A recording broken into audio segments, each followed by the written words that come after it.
আমরা পৃথিবীতে যে এসেছি কোনো না কোনো একটা উদ্দেশ্য তো অবশ্যই নিয়ে এসেছি। সেই উদ্দেশ্যটা কি? সেই উদ্দেশ্যটা হচ্ছে আল্লাহর ইবাদত বন্দিগি করার জন্য, আল্লাহর নৈকট্য হাসিল করার জন্য। আল্লাহর যে নিয়ম নীতিগুলো রয়েছে এগুলো পরিষ্কারভাবে, এগুলো পূর্ণাঙ্গভাবে আদায় করার জন্য, আল্লাহর সন্তুষ্টি অর্জন করার জন্য আমরা পৃথিবীতে এসেছি। মূল উদ্দেশ্য হচ্ছে এটাই। কিন্তু আমাদের বর্তমান সমাজের মানুষ, বর্তমান দেশের মানুষ, বর্তমান পৃথিবীর মানুষ সবাই আজ বিমুখ হয়ে গেছে।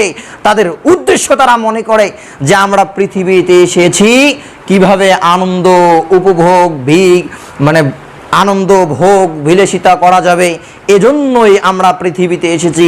প্রত্যেকটা মানুষই এই চিন্তা ধারণা করে থাকে, কিন্তু আসলে এটা সত্য নয়। আল্লাহ রাব্বুল আলামিন আমাদের এই পৃথিবীতে পাঠিয়েছেন তার ইবাদত বন্দিগি করার জন্য। তার পরপরই যে আসনটা, তার পরপরই যে হক, যার হকটা সেটা হচ্ছে পিতামাতা। কারণ আল্লাহ রাব্বুল আলামিন বলেছেন, ওয়াসাইনাল ইনসানা বিওয়ালিদাইহি হামালাতহু উম্মুহু ওয়াহনান আলা ওয়াহনিন ওয়া ফিসালুহু ফি আমাইনি আনিশকুরুলি ওয়ালিওয়ালিদাইকা ইলাইয়াল মাসির।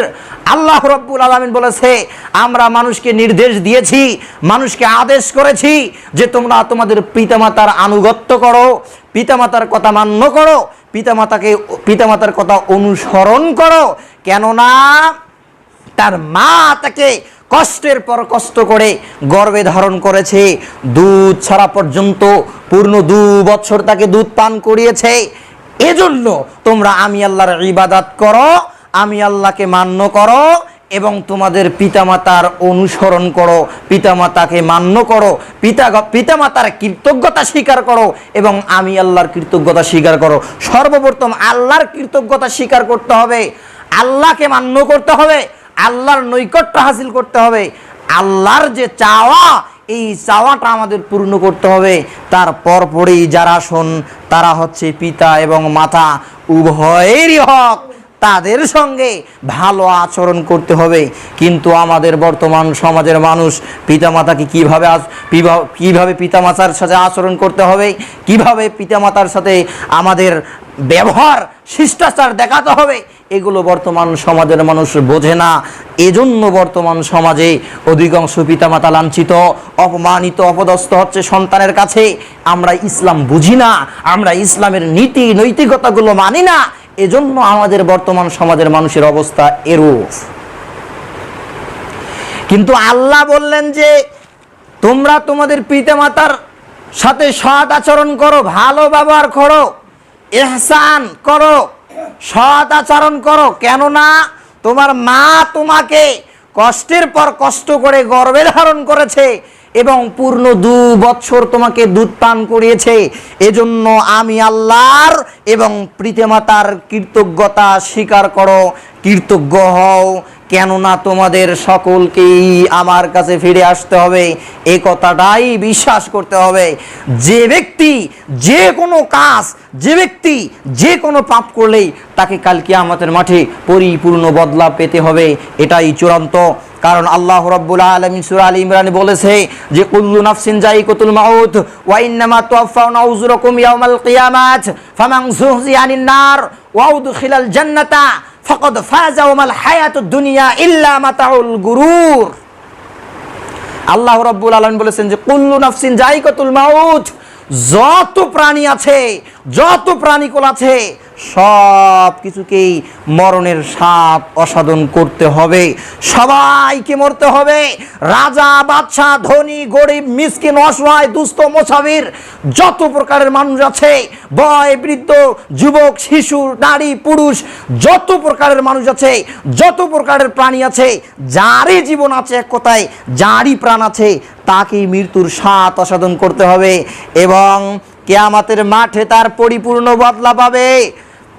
কিয়ামতের মাঠে ইয়াউমাল কিয়ামাতি ফামান যুহজিয়া আনিন নার, কিয়ামতের মাঠে পরিপূর্ণ বদলা পাবে এবং যাদেরকে জাহান্নাম থেকে বাঁচানো হবে, ওয়া উদখিলাল জান্নাতা, জান্নাতে প্রবেশ করানো হবে, এরাই হচ্ছে সফল কাম। ফাকাদ ফাজা ওয়া মাল হায়াতুদ দুনিয়া ইল্লা মাতাউল গুরুর। আর এই পৃথিবীতে যা কিছু দেখছেন, পৃথিবীতে যত রং তামাশা দেখছেন, পৃথিবীতে যত অট্টলিকা দেখছেন, যত সৌন্দর্য দেখছেন, যত ভোগ বিলাসিতার বস্তু দেখছেন, সবগুলোই হচ্ছে ধোঁকার বস্তু।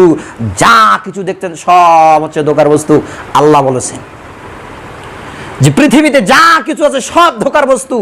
তোমরা কিয়ামতের মাঠে পরিপূর্ণ বদলা পাবে। পরিপূর্ণ বদলা মানে আপনি যা কিছু করেছেন, আপনি যদি ভালো কিছু করেছেন, কিয়ামতের মাঠে সেই আমলনামা আপনি আপনার নিজ হাতে পাবেন। আল্লাহ আপনার হাতে দিবে আপনার আমলনামা। যেমন একটা ছাত্র যখন পরীক্ষা দেয়, এসএসসি পরীক্ষা হোক, এইচএসসি হোক, আর অনার্স হোক, মাস্টার্স হোক, যে কোনো ডক্টর ডিগ্রি করুক না কেন, যে কোনো পরীক্ষায় উত্তীর্ণ হোক না কেন, পরীক্ষা দেওয়ার পর যদি উত্তীর্ণ হয়, তাহলে সে পরিশেষে একটা সার্টিফিকেট সে পায়, সে কতটুকু অ্যান্সার করেছে, কত মানসম্মত রেজাল্ট করেছে। এই রেজাল্ট অনুযায়ী তার সার্টিফিকেটটা তৈরি হয়। সে পরীক্ষা শেষে কীরকম পরীক্ষা দিয়েছে, যদি পরীক্ষা ভালো দিয়েছে তার রেজাল্ট ভালো আসবে এবং সার্টিফিকেটের মানও ভালো আসবে। আর যদি পরীক্ষা ভালো না হয় তাহলে তার রেজাল্টও আসবে না, তার সার্টিফিকেটও তৈরি হবে না, তার আমলনামা মানে দুনিয়াবি যে লেখাপড়ার আমলনামাটা এটাও সে পাবে না, কারণ সে ফেল করে ফেলেছে। অনুরূপ এই পৃথিবীটা হচ্ছে আমাদের জন্য পরীক্ষার একটা সেন্টার, একটা পরীক্ষার সেন্টার। এখানে আমাদেরকে পরীক্ষা দিয়ে উত্তীর্ণ হয়ে কিয়ামতের দিনের পরিপূর্ণ বদলা পাবো। এর আগে কেউ কোনো পরিপূর্ণ বদলা পাবে না। এর আগে কেউ পরিপূর্ণ বদলা পাবে না। অনেকেই মনে করে থাকে যে পৃথিবীতে আমরা অনেক সুখ শান্তিতে আছি। আমরা অনেক লোক আছে যারা আল্লাহ ইবাদত বন্দিগি করে না, আল্লাহকে মান্য করে না, রাসূলের আনুগত্য করে না, রাসূলের অনুসরণ করে না। কই, ওরা তো খুব ভালোই আছে, ওরা তো খুব সুখ শান্তিতে আছে। ওরা মানুষের উপর অত্যাচার করে, মানুষের উপর জুলুম করে, মানুষের অর্থ সম্পদ ছিনিয়ে খায়, মানুষকে মারধর করে, মানুষকে গালমন্দ করে। কই, তারপরও তো ওরা সুখে আছে। কই, ওদের তো কোনো বিপদ আপদ আসে না, আসবে না। কেননা আল্লাহ রাসূল সাল্লাল্লাহু আলাইহি ওয়াসাল্লাম বলেছেন, আল্লাহ রাসূল সাল্লাল্লাহু আলাইহি ওয়াসাল্লাম বলেছেন যে ওই সমস্ত লোকেরা সার্বক্ষণিক আল্লাহ যখন যা চাইবে, ওই অত্যাচারিত ব্যক্তিরা, পাপাচার পাপিষ্ঠ ব্যক্তিরা যখন যা চাইবে আল্লাহ তাকে তাই দিবে। আল্লাহ তাকে তাই দিবে কেন? যাতে করে সে আর কষ্টটা অনুভব করতে না পারে, যাতে করে সে আল্লাহর কাছে আর কিছু আল্লাহকে সে স্মরণ করতে না পারে বা আল্লাহর ইবাদত বন্দেগী করতে না পারে। অনুরূপ পাপ করতে করতে যাতে সে আল্লাহর সম্মুখীন হয়। আর এই পাপ করতে করতে যদি তারা আল্লাহর সম্মুখীন হয়, তাহলে তারা ভালো কিছু বদলা পাবে না। তারা এই কাফের অবস্থায় মৃত্যুবরণ করলে তাদের অবস্থান, তাদের থাকার জায়গা, তাদের জায়গা হচ্ছে জাহান্নাম। তারা জাহান্নামে নিক্ষিপ্ত হবে।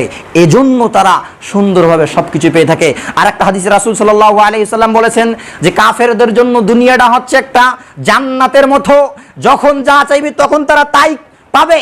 কিন্তু একটা কথা জেনে রাখিও, সাহাবায়ে কেরামদের বলছে, আল্লাহ রাসূল সাল্লাল্লাহু আলাইহি ওয়াসাল্লাম বলছে যে তোমরা জেনে রাখো, কাফের মুশরিক বেঈমানেরা পৃথিবীতে যা করবে সবকিছু সীমাবদ্ধ। পৃথিবীতে যত আনন্দ ভোগ বিলাসিতা করবে, যত আনন্দ করবে, যত তারা ভোগ বিলাসিতা অর্জন করবে, সবগুলো এখানে তাদের সীমাবদ্ধ। মরার পর তারা আর কোনো আনন্দ পাবে না, মরার পর আর তারা কোনো সুখ পাবে না, মরার পর তারা আর কোনো শান্তি পাবে না। আর ঈমানদারদের জন্য পৃথিবীটা হচ্ছে একটা কারাগার স্বরূপ। যখন যা ইচ্ছা তখন তাই করতে পারবে না, যখন যা মন চাইবে তখন তা করতে পারবে না। কেননা পৃথিবীতে সে এসেছে আল্লাহর নৈকট্য হাসিল করার জন্য। আল্লাহ যে দিক নির্দেশনা দিয়েছে, যে পথ-পন্থা অবলম্বন করতে বলেছে, সেই পথ-পন্থা অবলম্বন করতে গেলে নিজের স্বাধীনতা চলবে না। যখন মন তখন গান বাজনা শুনবে, এটা হবে না। যখন মন তখন মানুষের উপর অত্যাচার করবে, এটা চলবে না।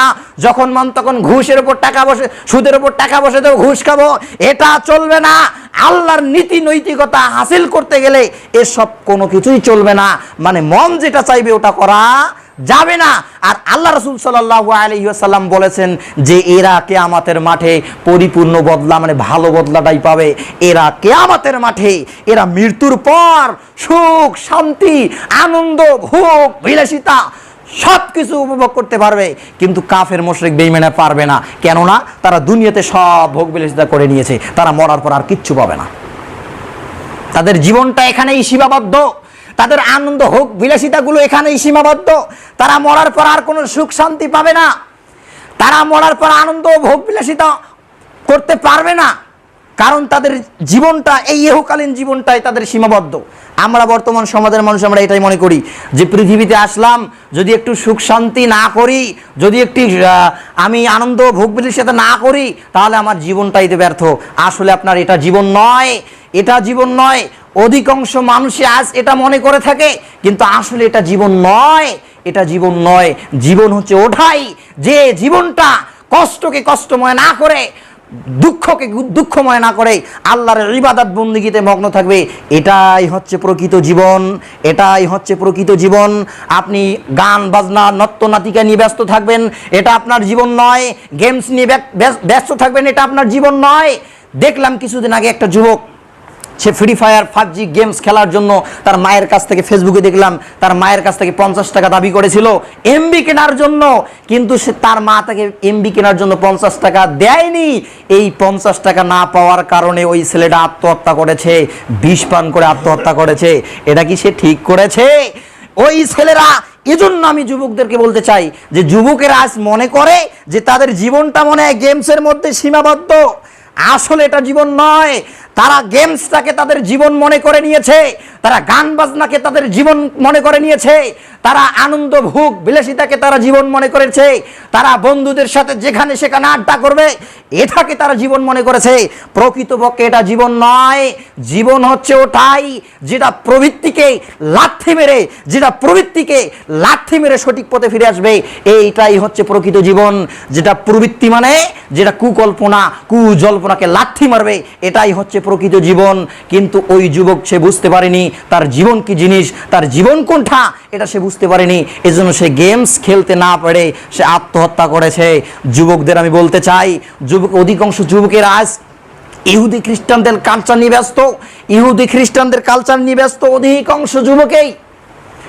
অধিকাংশ যুবকে আজ গেমস নিয়ে ব্যস্ত, অধিকাংশ যুবক আজ গান বাজনা নিয়ে ব্যস্ত, অধিকাংশ যুবক আজ মডেল হিসাবে তৈরি করে নিয়েছে মেসিকে, অধিকাংশ যুবক মডেল হিসাবে তৈরি করে নিয়েছেন নেইমারকে, অধিকাংশ যুবক আজ মডেল হিসাবে তৈরি করে নিয়েছে সাকিব আল হাসানকে, অধিকাংশ যুবক আজ মডেল হিসাবে তৈরি করে নিয়েছে তামিম ইকবালকে।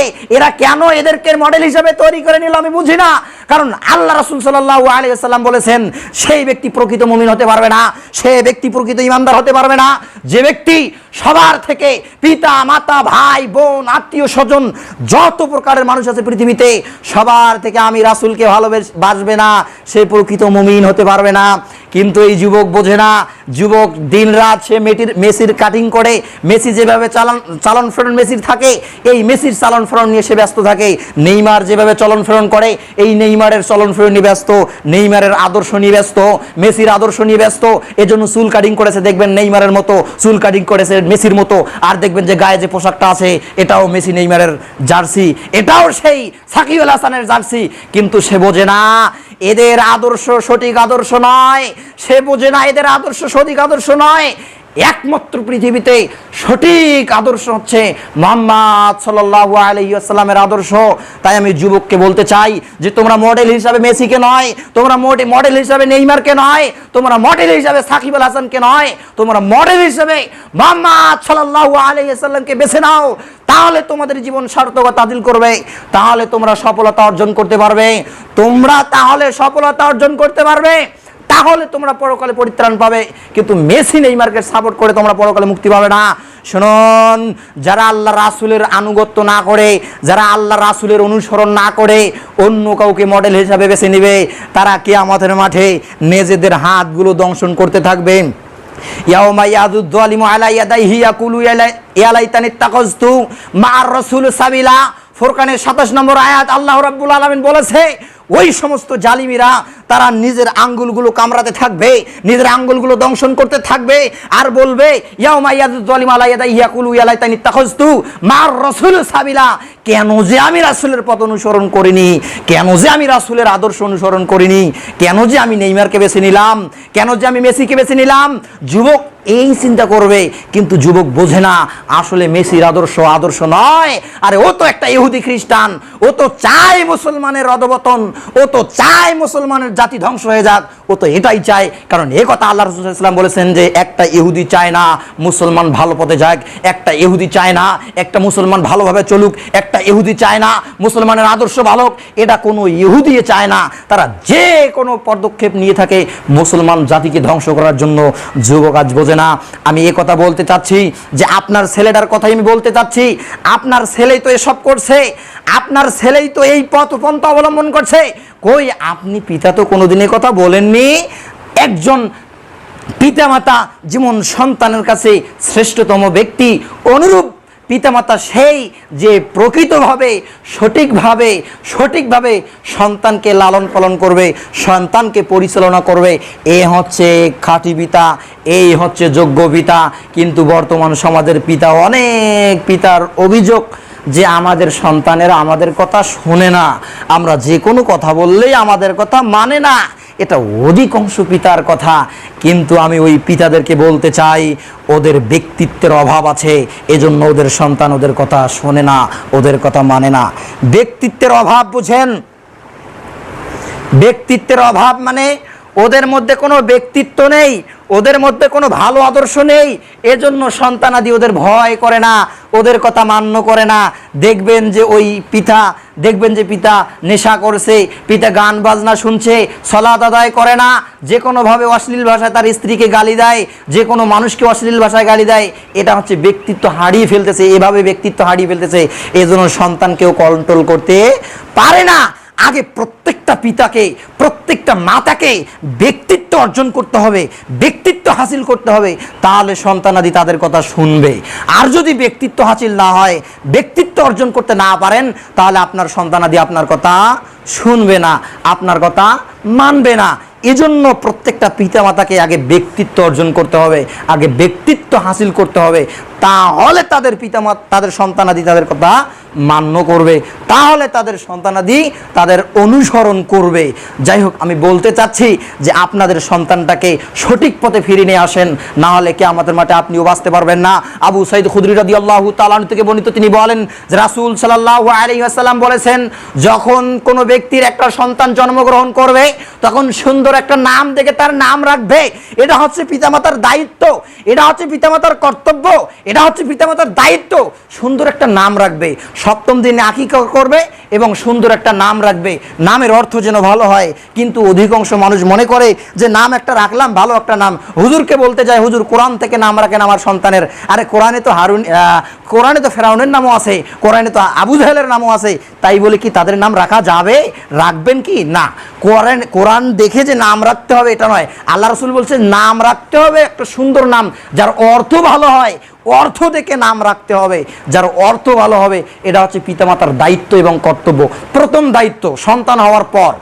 এটা হচ্ছে প্রথম দায়িত্ব। রাসূল সাল্লাল্লাহু আলাইহি ওয়াসাল্লাম বলেছেন যে সন্তান যখন জন্ম নেবে সপ্তম দিনে আকিকা এবং সুন্দর ভালো অর্থ দেখে একটা নাম রাখবে, এবং তার জীবন কিভাবে অতিবাহিত করবে, কিভাবে পরিচালিত করবে, তার জীবনটা কিভাবে গঠন করবে, এই পিতামাতা তাকে সুন্দর শিষ্টাচার, সুন্দর আদর্শ তাকে দেখিয়ে দিবে, সুন্দর শিষ্টাচার তাকে দেখিয়ে দিবে। এটা হচ্ছে আদর্শ পিতামাতার বৈশিষ্ট্য এবং কর্তব্য। 3 নম্বরে বৈশিষ্ট্য এবং কর্তব্যটা হচ্ছে যখন তার সন্তান সাবালকে উপনীত হবে, যখন তার সন্তান সাবালকে উপনীত হবে তখন ওই সন্তানকে বিবাহ দিতে হবে। এই কথা মুহাম্মদ সাল্লাল্লাহু আলাইহি ওয়াসাল্লাম বলেছেন। কেননা ওই সময় তারা যদি সাবালকে উপনীত হয়, ওই সময় তারা যদি, হাদিস সহি, আল্লাহ রাসূল সাল্লাল্লাহু আলাইহি ওয়াসাল্লাম বলেছেন যে ওই সময় তারা যদি সাবালকে উপনীত হয় এবং তাদের বিবাহ যদি দেওয়া না হয়, এই সাবালক অবস্থায় তারা যতগুলো পাপ করবে, তারা যতগুলো কুসংস্কার করবে, যতগুলো পাপ এর পথ পন্থা অবলম্বন করবে, সব পাপের খেসারত তার পিতাকেও দিতে হবে। পিতা যদি বলে আমি দেব না, আমি ওটা কখনো বলিনি, ওটা তাকে করতে বলিনি, আমি তাকে আদেশ করিনি, আমি এই ভার নেব কেন? এই পিতা দুনিয়াতে বলতে পারে, কিন্তু কিয়ামতের মাঠে এ কথা বলে পার পাবে না। এ কথা মুহাম্মদ সাল্লাল্লাহু আলাইহি ওয়াসাল্লাম বলেছেন। তাকে নিতে হবে দায়িত্ব নিতে হবে। কেননা আল্লাহ রাসূল বলেছেন আদর্শ পিতার বৈশিষ্ট্য হচ্ছে 3টা। আদর্শ পিতার বৈশিষ্ট্য কয়টা? আদর্শ মায়ের বৈশিষ্ট্য হচ্ছে 3টা। এক, যখন সন্তান জন্ম নিবে সুন্দর একটা ভালো অর্থ দেখে নাম রাখতে হবে, 7ম দিনে আকিকা করতে হবে। আর 2, তার জীবন কিভাবে পরিচালনা করবে, এই পরিচালনার ক্ষেত্রে সুন্দর শিষ্টাচার পরিপূর্ণ আদর্শ তাকে দিতে হবে, তাকে সুন্দর ব্যবহার শিক্ষা দিতে হবে। 3, যখন সাবালকে উপনীত হবে তখন তার বিয়ে দিতে হবে। মেয়ে হোক আর ছেলে হোক উভয়েরই একই অবস্থা, মেয়ে হোক আর ছেলে হোক উভয়েরই একই অবস্থা। যখন সাবালকে উপনীত হবে তখনই তাদের বিবাহ দিতে হবে। এই কথা মুহাম্মদ সাল্লাল্লাহু আলাইহি ওয়াসাল্লাম বলেছেন, আল্লাহ রাব্বুল আলামিন এক আয়াতে বলেছেন।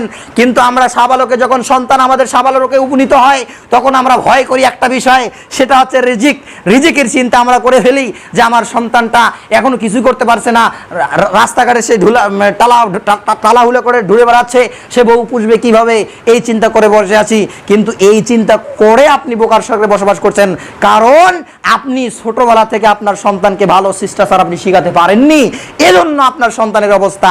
এই ভালো শিষ্টাচার না শিখার কারণেও কালকে আমাদের মাঠে আপনাকে জবাব দিতে হবে। আর এই ভালো শিষ্টাচার না শিখার কারণেও আজ পৃথিবীতে ওই পিতামাতাকে লাঞ্ছিত হতে হয়, ওই সন্তানের কাছে অপমানিত হতে হয়। যখন সন্তানের বউ আসে, যখন সন্তানের বউ চলে আসে তখন বউ আর শ্বশুর শাশুড়িকে দেখতে পারে না, শ্বশুর শাশুড়িকে বলে না, শ্বশুর শাশুড়ির সঙ্গে ছেলেকেও আর মিশতে দেয় না, কারণ তারা হচ্ছে তোমার মা আর আমি হচ্ছি তোমার স্ত্রী, আমি তোমার আগে, তোমার মা আগে নয়। কিন্তু ওই বোকা মেয়ে বোঝে না, তার আগে তাকে বুঝতে হবে, ওই বোকা মেয়েটাকে বুঝতে হবে, ওই বোকা বউটাকে বুঝতে হবে যে ওই পিতামাতা যদি না হতো তাহলে ওই সন্তানও আসতো না, আর ওই সন্তান যদি না হতো তাহলে সে বউ হয়েও আসতে পারতো না। এই চিন্তা আগে করতে হবে যে সর্বপ্রথম শুকরিয়া আদায় করতে হবে আল্লাহর, তারপর পিতামাতার, তারপর স্বামী। কেননা যদি পিতামাতা না হতো স্বামীটা আজ পেত না। ওই বউ বোঝে না যে বউ বিয়ের পর সংসার আলাদা করে ফেলে, বিয়ের পর সংসার আলাদা করে ফেলে বলে তোমার মা আর তোমার নেই, তোমার মা আর তোমার নেই, আমি এখন তোমার সব, আমার কথায় তোমাকে উঠতে হবে, আমার কথায় তোমাকে বসতে হবে। আরে ও তো কাপুরুষ, ওর তো বিয়ে করাই ভুল হয়ে গেছে। কিন্তু আমি ওই নারীদেরকে বলতে চাই যারা এই সমস্ত কথা বলে থাকো যে তোমার মা তোমার কিছু না, আমি তোমার সব কিছু, ওই নারীকে আগে বুঝতে হবে। ওই নারী কি বোঝে না একটা সন্তানকে জন্ম দেওয়া কত কষ্টকর, কত কষ্টসাধ্য ব্যাপার। একটা নারী কি বোঝে না, সেও তো সন্তান জন্ম দিয়েছে, সে কি বোঝে না 10 মাস 10 দিন একটা সন্তানকে এই পেটের মধ্যে রাখা কত কষ্টসাধ্য ব্যাপার। এই মা কি বোঝে না, ও তো বুঝতেছে। আরে সন্তানের বয়স যখন 44 দিন, সন্তানের বয়স যখন ৪৪ হয়ে যায়, যখন সন্তানের বয়স ৪৪ দিন হয়ে যায় তখন ওই সন্তানটার দেহের মধ্যে রূহ ফুঁকে দেওয়া হয়। আর যখন ওই সন্তানের দেহের মধ্যে রূহ ফুঁকে দেওয়া হয় ওই সন্তানটা তখন নড়াচড়া করতে পারে, ওই সন্তান তখন হাত পা নড়াতে পারে। আর যখন তে হাত পা নড়াতে পারে তখন ওই মা আর স্থির থাকতে পারে না।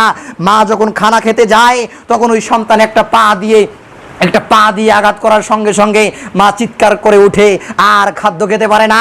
মা মনে করে পৃথিবীতে যত কষ্ট, যত দুঃখ, সব কষ্ট আমার, সব দুঃখ আমার, দুঃখ যাই হোক আমার সন্তানকে আমাকে ভালো রাখতে হবে। এতগুলো কষ্ট ত্যাগ করে সন্তান লালন পালন করে, তারপর ওই সন্তান কষ্টের পর কষ্ট করে রাতের অন্ধকারে যখন ঘুমাতে যায় তখন রাতের অন্ধকারে সন্তান যখন এক পাশ থেকে আর এক পাশ হতে যায় সন্তানটা আবার লাথি মারে, যখনই লাথি মারে তখনই মা কাট করে চিৎকার দিয়ে সে আবার বিছানার উপরে বসে পড়ে। এত কষ্ট করার পর যে মা সন্তান জন্ম দিল, তুমিও তো, আমিও নারী জাতিকে বলতে চাই, তুমিও তো সন্তান জন্ম দিচ্ছ। তুমি কি জানো না একটা সন্তান জন্ম দিতে কত কষ্ট হয়, একটা সন্তান মানুষ করতে কত কষ্ট হয়। আর সেই সন্তানটা জন্ম দিয়ে মা বের করে দিল, মা সুন্দর আদর্শ শিখালো, সুন্দর শিষ্টাচার শিখালো, অনেক ধরনের লেখাপড়া শিখালো, অনেক বড় চাকরি দিল। তারপর যখন তুমি এই সংসারে এলে তখন তোমার মাকে তুমি আলাদা করে দিলে।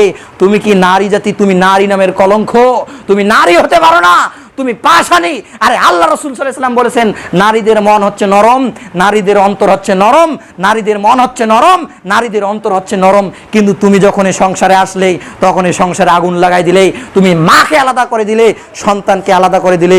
তুমি তো নারী জাতির কলঙ্ক, তোমাকে আসামির কাঠগড়ায় দাঁড় হতে হবে, তোমাকেই আসামির কাঠগড়ায় ধরাতে হবে।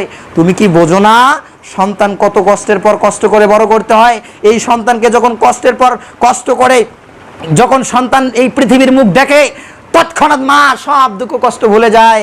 আরে ঠান্ডার মধ্যেও মাকে লাথি মারে, মা খানা খার বসলে মাকে লাথি মারে, ঘুমাতে গেলেও মাকে লাথি মারে। মা বোঝে না সুখ কাকে বলে। মা যখন মায়ের গর্ভে যখন সন্তান থাকে, মা বোঝে না সুখ কাকে বলে, শান্তি কাকে বলে।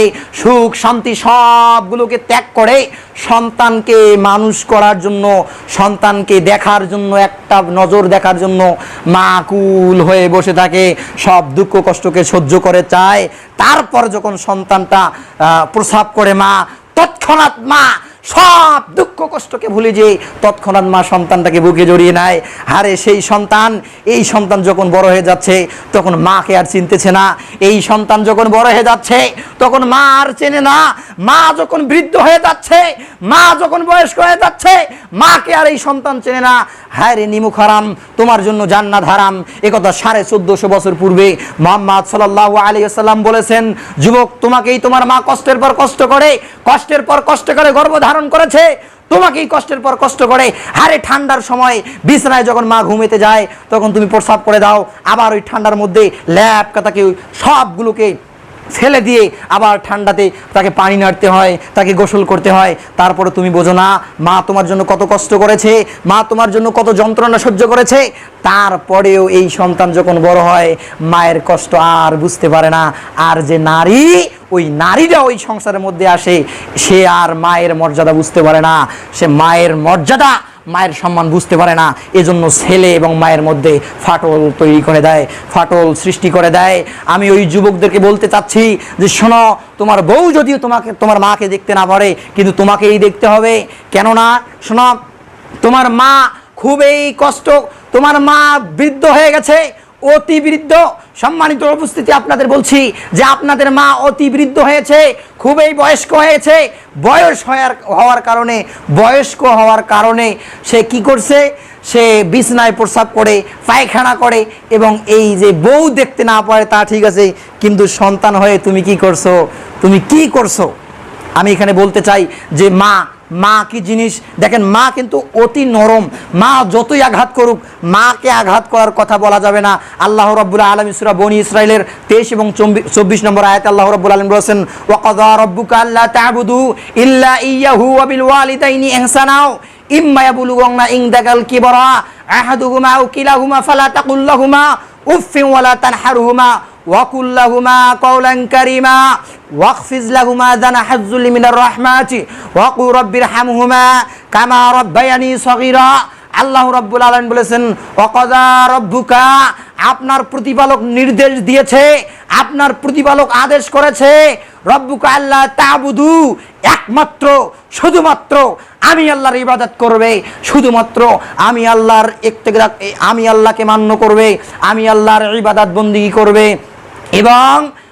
এবং তোমাদের পিতামাতার সাথে সৎ আচরণ করবে। ওয়াবিল ওয়ালিদাইনি ইহসানা, পিতামাতার সাথে ইহসান করবে, সৎ আচরণ করবে, ভালো ব্যবহার করবে, এবং তাদের উভয়ের মধ্যে একজন কিংবা দুজনেই যদি তোমার জীবদ্দশায় বার্ধক্যে উপনীত হয়, তবে তুমি তাদেরকে শব্দটি বলবে না।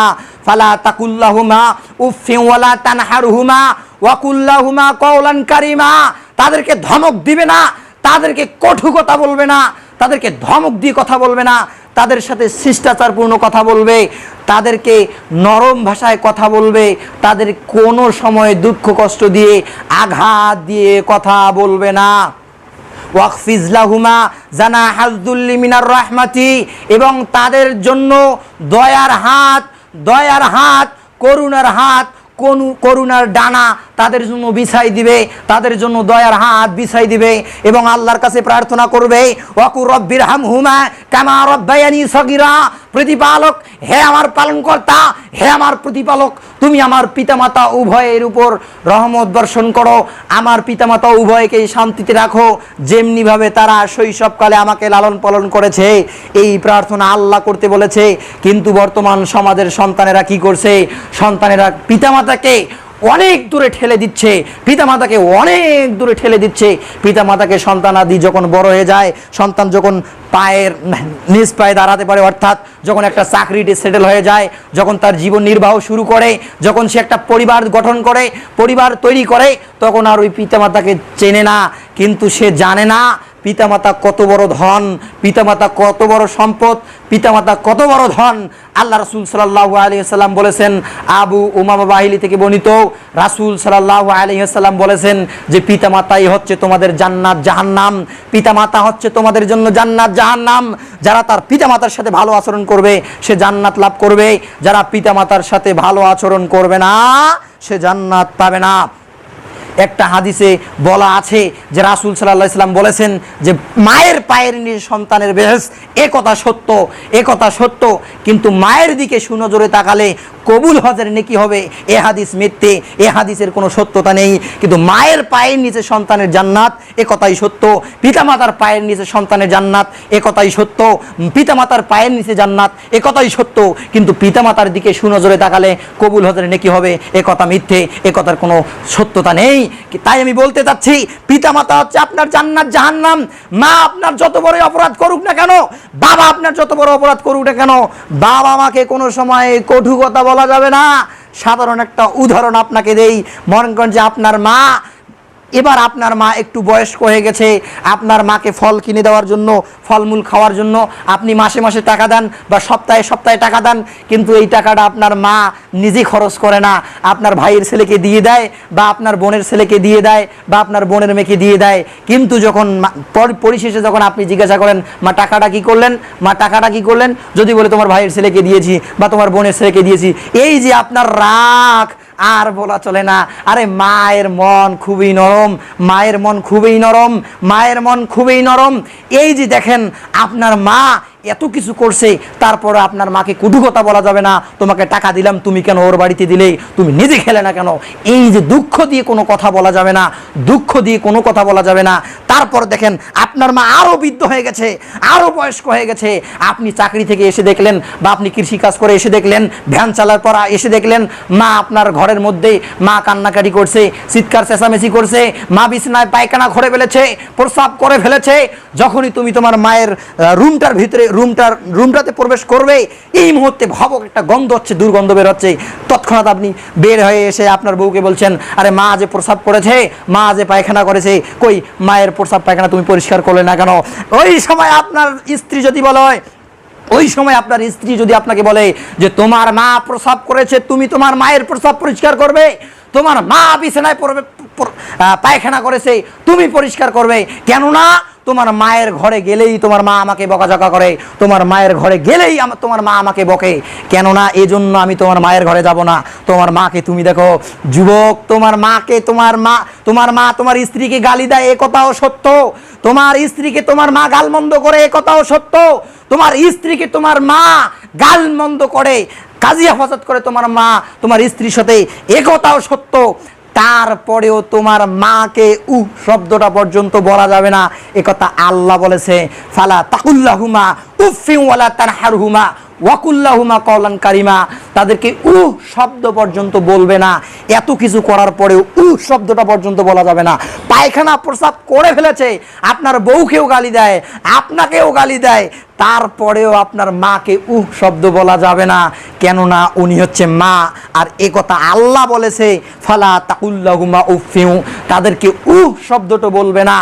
যদিও তারা তোমাকে খুন করার মতো অপরাধ করে ফেলে, যদিও তারা অনেক বড় অপরাধও করে ফেলে, তারপরে তাদেরকে শব্দ বলবে না। পিতামাতার সাথে ভালো আচরণ, শিষ্টাচারপূর্ণ কথা বলতে হবে, এ কথা আল্লাহ বলেছে। আর মায়ের কথা, মা হচ্ছে খুবই গুরুত্বপূর্ণ একটা বিষয়, মা হচ্ছে গুরুত্বপূর্ণ একজন ব্যক্তি। মায়ের কথা আল্লাহ রাসূল সাল্লাল্লাহু আলাইহি ওয়াসাল্লাম 3 বার বলেছে। আবু হুরায়রা থেকে বর্ণিত, একজন ব্যক্তি এসে আল্লাহ রাসূল সাল্লাল্লাহু আলাইহি ওয়াসাল্লামকে বলছে, ইয়া রাসূলুল্লাহ, ইয়া হাবিবাল্লাহ, আমার নিকট থেকে সব থেকে বেশি হকদার কে, যে আমার থেকে সদাচরণ পাবে, আমার থেকে ভালো আচরণ পাবে, ভালো উত্তম আচরণ পাবে, এর হকদার কে? তখন আল্লাহ রাসূল সাল্লাল্লাহু আলাইহি ওয়াসাল্লাম বললেন, ক্বালা উম্মুকা, তোমার মা। তারপর আবার জিজ্ঞাসা করলেন, ক্বালা সুম্মা মান, তারপর কে? আল্লাহ রাসূল আবার বললেন, ক্বালা উম্মুকা, তোমার মা। ক্বালা সুম্মা মান, তারপর আবার ক্বালা সুম্মা মান, তারপর কে? ওই ব্যক্তি তারপর আবার জিজ্ঞাসা করলো তৃতীয়বার যে তারপর কে? আল্লাহ রাসূল সাল্লাল্লাহু আলাইহি ওয়াসাল্লাম বললেন ক্বালা উম্মুকা, তোমার মা। চতুর্থবার লোকটা জিজ্ঞাসা করলো ক্বালা সুম্মা মান, আল্লাহ রাসূল তারপর কে? আল্লাহ রাসূল। তারপর আল্লাহ রাসূল সাল্লাল্লাহু আলাইহি ওয়াসাল্লাম বললেন ক্বালা আবুকা, তোমার পিতা। মানে অত্র হাদিসে পিতার কথা বলা হয়েছে একবার আর মায়ের কথা বলা হয়েছে তিনবার। কেননা একটা মা খুব কঠিন বিষয়, একটা মা গুরুত্বপূর্ণ জিনিস। পৃথিবীর মধ্যে শ্রেষ্ঠতম ব্যক্তি হচ্ছে মা। কেননা মা যত কষ্ট করে সন্তান লালন পালন করে পিতা ততটা কিন্তু করে না। কিন্তু মা হচ্ছে পৃথিবীর মধ্যে শ্রেষ্ঠ সম্পদ, শ্রেষ্ঠ ধন। একথা আল্লাহ রাসূল সাল্লাল্লাহু আলাইহি ওয়াসাল্লামও বলেছেন। আল্লাহ রাসূল সাল্লাল্লাহু আলাইহি ওয়াসাল্লাম বলেছেন, আব্দুল্লাহ ইবনে ওমর থেকে বর্ণিত, তিনি বলেন রাসূল সাল্লাল্লাহু আলাইহি ওয়াসাল্লাম বলেছেন, ইন্নাদ দুনিয়া কুল্লু আমাতা, দুনিয়ার যত কিছু আছে, দুনিয়ার যা কিছু আছে সব কিছু আছে সম্পদ। দুনিয়ার যা কিছু দেখতো সব হচ্ছে ব্যবহারের সামগ্রী, সব ভোগ বিলাসিতার সামগ্রী। কিন্তু তার মধ্যে উত্তম শ্রেষ্ঠতম সামগ্রী হচ্ছে মারাআতুস সালিহা, সতী সাধবী মা, সতী সাধবী নারী। এই নারী জাতি হচ্ছে, এই মাই হচ্ছে পৃথিবীর শ্রেষ্ঠ সম্পদ, এই মাই হচ্ছে পৃথিবীর শ্রেষ্ঠ ধন, এই মাই হচ্ছে পৃথিবীর শ্রেষ্ঠ সম্পদ। একথা আল্লাহ রাসূল সাল্লাল্লাহু আলাইহি সাল্লাম বলেছেন। তাই একটা মাকে ভালো হতে হবে, একটা মাকে শিষ্টাচারপূর্ণ শিক্ষা সন্তানকে দিতে হবে। কিন্তু আমাদের বর্তমান সমাজের মাই বোঝে না। আর বর্তমান সমাজের মা বুঝবে কিভাবে? মাকে যে দিন ধর্ম শিখাতে হবে, মাকে যে জ্ঞান গরিমাওয়ালা মা আনতে হবে পরিবারে, এটাও পিতামাতা জানে না। পিতামাতা শুধু খোঁজে সৌন্দর্য দেখলেই নিয়ে আসো। কিন্তু আল্লাহ রাসূল সাল্লাল্লাহু আলাইহি ওয়াসাল্লাম বলেছেন যে তোমরা বিবাহ করো, চারটা জিনিস মানুষ বিবাহ করে সবাই। আল্লাহ রাসূল সাল্লাল্লাহু আলাইহি ওয়াসাল্লাম বলেছেন, আবু হুরায়রা থেকে বর্ণিত, যে রাসূল সাল্লাল্লাহু আলাইহি ওয়াসাল্লাম বলেছেন তুনকাহুল মারআতু লিআরবাই লিমালিহা ওয়ালি হাসাবিহা ওয়ালি জামালিহা ওয়ালি দীনিহা ফাসফার বিজাতিদ দ্বীন।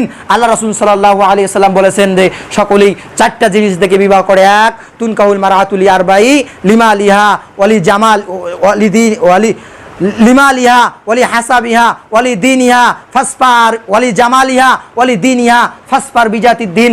আল্লাহ রাসূল সাল্লাল্লাহু আলাইহি ওয়াসাল্লাম বলেছেন চারটা দিক দেখে বিবাহ করে। এক, তার বংশ পরিচয় দেখে। দুই, তার সৌন্দর্য দেখে। তিন, তার চেহারা দেখে। এবং চার নাম্বার, তার দিনদারিতা দেখে। ফাসফার বিজাতিদ দ্বীন। আল্লাহ রাসূল সাল্লাল্লাহু আলাইহি ওয়াসাল্লাম বলেছেন যে তোমরা দিনদারিতাকে প্রাধান্য দাও। কেননা প্রথমত অর্থ সম্পদ দেখে একটা মেয়ের দেখে বিবাহ করে, তারপর দেখে বংশ পরিচয় আছে কিনা, তারপর দেখে রূপ সৌন্দর্য আছে কিনা, তারপর দেখে দিনদারিতা আছে কিনা। তবে আল্লাহ রাসূল সাল্লাল্লাহু আলাইহি ওয়াসাল্লাম শেষ বাক্যে বলেছে ফাসফার বিজাতিদ দ্বীন, তোমরা দিনদারিতাকে প্রাধান্য দাও। যে নারীটার দেখবে দিনদারিতা আছে, অর্থ সম্পদ নেই কোনো সমস্যা নেই, বংশ পরিচয় নেই কোনো সমস্যা নেই, রূপ সৌন্দর্য নেই তাও সমস্যা নেই, কিন্তু ফাসফার বিজাতিদ দ্বীন, দিনদারিতাকে প্রাধান্য দিবে। যে মেয়ের মধ্যে দিনদারিতা থাকবে, পরহেজগারিতা থাকবে, ওই মেয়েটাকে তোমরা বিবাহ করো। আর একটা হাদিসে আল্লাহ রাসূল সাল্লাল্লাহু আলাইহি ওয়াসাল্লাম বলেছেন তোমাদের কোনো ব্যক্তির মধ্যে যদি বর পক্ষ থেকে প্রস্তাব আসে এবং কনে পক্ষ থেকে যদি প্রস্তাব আসে, তাহলে তোমরা প্রাধান্য দিবে যে দিনদারিতা আছে কিনা। আল্লাহ রাসূল সাল্লাল্লাহু আলাইহি ওয়াসাল্লাম বলেছেন যে কোনো বর পক্ষকে যদি বা কোনো মেয়ে পক্ষ প্রস্তাব নিয়ে যায়, বা কোনো মেয়ে পক্ষ বা বর পক্ষের কাছে প্রস্তাব নিয়ে যায়, তাহলে তোমরা দিনদারিতাকে প্রাধান্য দাও, দিনদারিতা দেখে তাদের বিবাহ করো। যদি তোমরা দিনদারিতাকে প্রাধান্য না দাও, যদি তোমরা দিনদারিতাকে প্রাধান্য না দাও, তাহলে বড় বড় বিপর্যয় সৃষ্টি হবে, বড় বড় আযাব, বড় বড় গজব তৈরি হবে। একথা আল্লাহ রাসূল সাল্লাল্লাহু আলাইহি ওয়াসাল্লাম বলেছেন। আল্লাহ রাসূল বলেছেন এজন্য যে তোমরা একটা দিনদার মাকে দেখে, দিনদার স্ত্রীকে দেখে তোমরা বিবাহ করো। এই দিনদার স্ত্রীটা হবে একদম দিনদার মা। এই দিনদার মাই হচ্ছে পৃথিবীর শ্রেষ্ঠ সম্পদ। কারণ একটা মা চেষ্টা করলে তার সন্তানকে একজন আদর্শ সন্তান হিসেবে গড়ে তুলতে পারবে। একটা মা ইচ্ছা করলেই তার সন্তানকে ইমাম বুখারীর মতো তৈরি করতে পারবে। একটা মাই ইচ্ছা করলে তার সন্তানকে ইমাম আবু হানিফার মতো তৈরি করতে পারবে। একটা মা ইচ্ছা করলে তার সন্তানকে আহমদ ইবনে হাম্বলের মতো তৈরি করতে পারবে। একটা মা ইচ্ছা করলে তার সন্তানকে ইমাম শাফির মতো তৈরি করতে পারবে। একটা মা ইচ্ছা করলে বর্তমান যুগের ডক্টর জাকির নায়েকের মতো তৈরি করতে পারবে। একটা মা যদি ইচ্ছা করে তাহলে সব কিছু করতে পারবে, কিন্তু মা যদি ইচ্ছে না করে কোনো কিছুই হবে না। এই জন্য আল্লাহ রাসূল বলেছে যে একটা দিনদারিতা মা হচ্ছে পৃথিবীর শ্রেষ্ঠ সম্পদ, কিন্তু মা জাতি বোঝে না, মা জাতি জানে না যে তারা শ্রেষ্ঠ সম্পদ। তারা নিজের মর্যাদা, নিজের মান, নিজের সম্মান, নিজের ইজ্জত হারিয়ে ফেলে মা জাতি মনে করছে আমরা পৃথিবীতে বোঝা। এজন্য মা জাতি ছুটছে দলে দলে গার্মেন্টস, এজন্য মা জাতি ছুটছে দলে দলে চাকরি নিয়ে, এজন্য মা জাতি ছুটছে দলে দলে পথ নেওয়ার জন্য।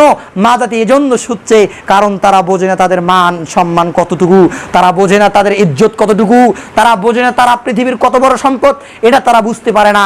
এজন্য তারা দলে দলে গার্মেন্টস, দলে দলে চাকরিতে, দলে দলে যে কোনো পথ নেওয়ার জন্য আকুল হয়ে আছে, তারা ব্যাকুল হয়ে আছে, তারা যে কোনো পথ পন্থা অবলম্বন করছে। সম্মানিত উপস্থিতি, আমি বলতে চাচ্ছি যে পৃথিবীর মধ্যে শ্রেষ্ঠ সম্পদ হচ্ছে মা। এজন্য মাকে বুঝতে হবে, মা যদি চেষ্টা করে সন্তানকে আদর্শ সন্তান হিসেবে গড়ে তুলতে পারবে, মা যদি চেষ্টা করে সন্তানকে আদর্শ শিক্ষা দিতে পারবে, আর মা যদি চেষ্টা না করে তাহলে কোনো কিছুই হবে না।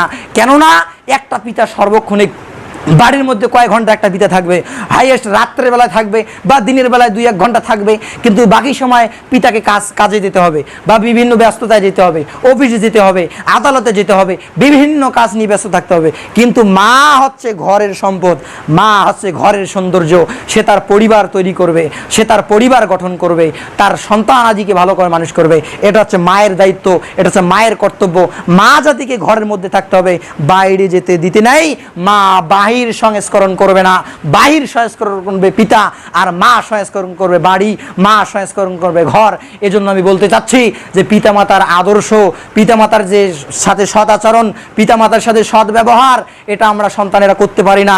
এর মূল দোষারোপ আমি করব বর্তমান সমাজের পিতামাতাকে। কেননা তারা সন্তানকে ভালো আদর্শ শিক্ষা দিচ্ছে না। সন্তান আজ মেসি নেইমারের আদর্শ গ্রহণ করছে, কোনো সময় পিতা তাকে শাসন করে নাই যে তুমি ওটা করছো কেন, তুমি ও পথ বেছে নিলে কেন, তুমি রাসূলের পথ বেছে নাও। আরে ও তো রাসূলের পথ অনুসরণ করবে, ও তোমাকে দেখে মনে করবে যে মুসলমান জাতি হচ্ছে শ্রেষ্ঠ জাতি, এ কথা সে বলতে বাধ্য হবে। কিন্তু তুমি কেন নেইমারের পথ অবলম্বন করছো, তুমি কেন মেসির পথ অবলম্বন করছো, এই পিতা কোনোদিন বলে না। আর এই কথা না বলার কারণে পিতাকে একদিন ওই সন্তানের কাছে লাঞ্ছিত হতে হবেই হবে, সুনিশ্চিত হবে, অবশ্যই হবে। কেননা ভালো আদর্শ যদি সন্তান না পায় তাহলে বড় হলে ওই সন্তান পিতামাতার